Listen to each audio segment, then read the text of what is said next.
Halo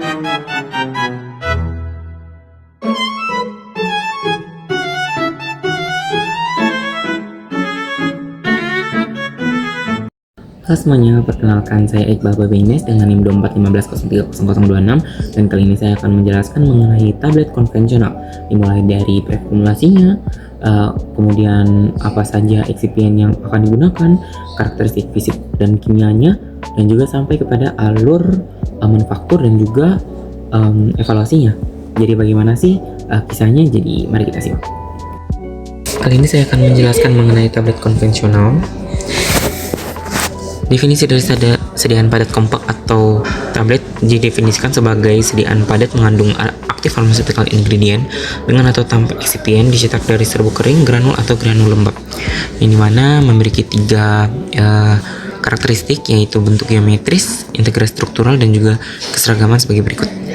Kemudian untuk evaluasi kelayakannya ada keuntungan dan juga keterbatasan di mana keunggulan utamanya itu memiliki presisi dosis, stabilitas, skalabilitas, dan juga fungsionalitas, sementara hambatan formulasinya itu seperti tantangan mekanik, keterbatasan fisiologis, dan juga bioavailabilitas dan sensitivitas.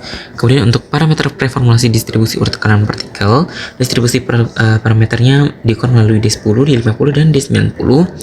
Dengan ukuran partikel itu akan mengakibatkan peningkatan drastis luas permukaan kontak yang akan mempercepat laju disolusi. Kemudian titik kritisnya itu seperti fines atau partikel yang sangat halus yang seperti kurang dari 10 mikrometer memicu gaya kohesif sehingga merusak sifat alir serbuk. Kemudian keseragaman kandungan atau CU, partikel halus yang itu sangat krusial untuk aktif pharmaceutical ingredient berdosis rendah, itu kurang dari 1% dari total bobot tablet demi mencegah segregasi. Kemudian untuk dashboard analisis sifat alir serbuk atau flowability, di mana ada 3 parameter, yaitu ada angle of response, Cars index, dan juga Hausner ratio, di mana ada zona kuning, hijau, dan juga merah yang menandakan masing-masing interpretasi dari hasil evaluasi. Kemudian ada analisis kompresibilitas dan higroskopisivitas material, di mana tekanan kompresi itu api dengan yield pressure rendah akan mengalami deformasi plastis atau mudah dikempak.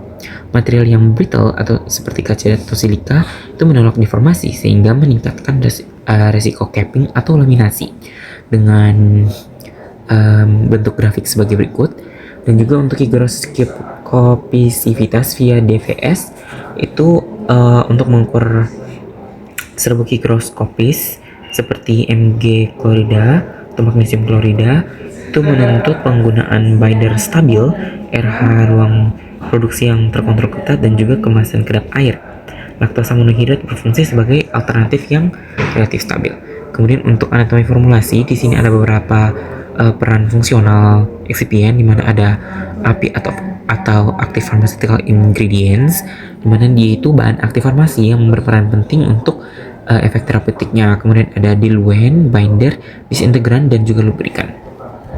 Kemudian untuk diluent itu untuk menambah volume, di mana contohnya seperti laktosa monohidrat, laktosa anhidrat, microcrystalline cellulose, atau kalsium fosfat dibasik. Kemudian bindernya seperti PVP, HPMC, dan juga pati pregelatinisasi atau starch 1500 dengan konsentrasi rentang yang relatif rendah. Kemudian untuk rekayasa kehancurannya, di mana di sini memiliki 2 mekanisme, yang itu swelling dan juga wicking. Di mana di sini kita bisa melihat bahwa ada 3 hal yang perlu diperhatikan, bahwa yang pertama adalah cross camellage sodium itu menggabungkan aksi swelling dan wicking untuk kehancuran instan. Ada sodium starch glycolate bekerja via super swelling. Kemudian ada cross povidone atau kolidon dengan persentase 2,5 sampai 5%. Kemudian kita masuk pada mengeliminasi friksi, di mana ini adalah perbedaan antara glidan dan juga lubrikan. Di mana kita tahu glidan adalah pelicin dan juga lubrikan itu juga pelicin. Namun di sini berbedanya adalah berada pada fungsinya, yaitu yang untuk glidan fungsinya itu mengurangi kohesi antar partikel untuk aliran yang presisi. Sementara lubrikan itu untuk mencegah adhesi antara granul dan permukaan logam atau punch die.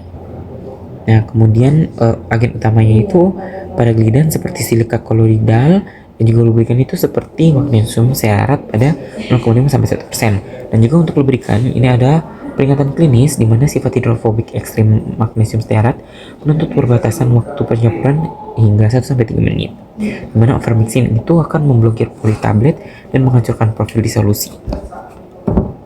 Kemudian di sini ada aspek manufakturnya ada 3. Yang pertama ada kempal langsung, yang kedua granulasi kering, dan juga yang ketiga granulasi basah.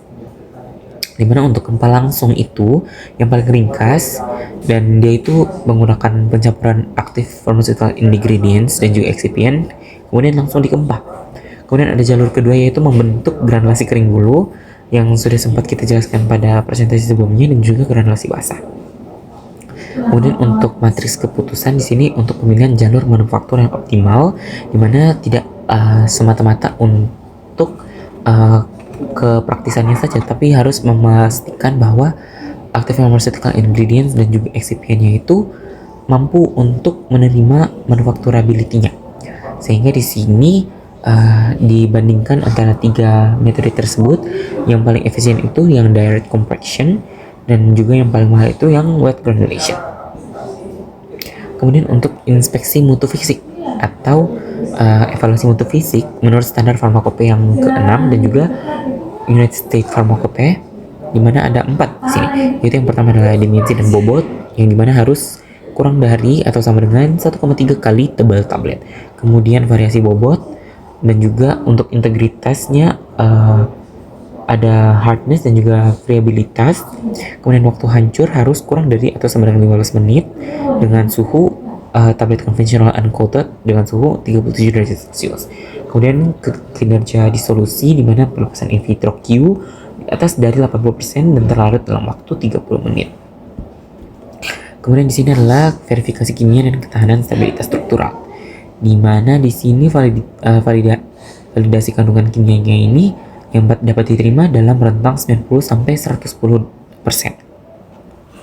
Kemudian untuk profil stabilitas menurut panduan ICH Q1A, di mana di sini ada untuk rentang uji stress test dan juga shelf life, di mana kondisi dipercepat itu dari minggu pertama, minggu ketiga, dan juga minggu ke-6 pada suhu 40 derajat dengan 75%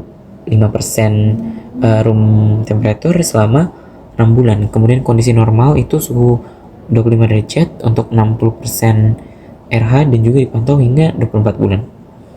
Nah, parameter kuncinya di sini yang akan dipantau adalah kadar aktif pharmaceutical ingredient dan juga disolusi serta perubahan organoleptik.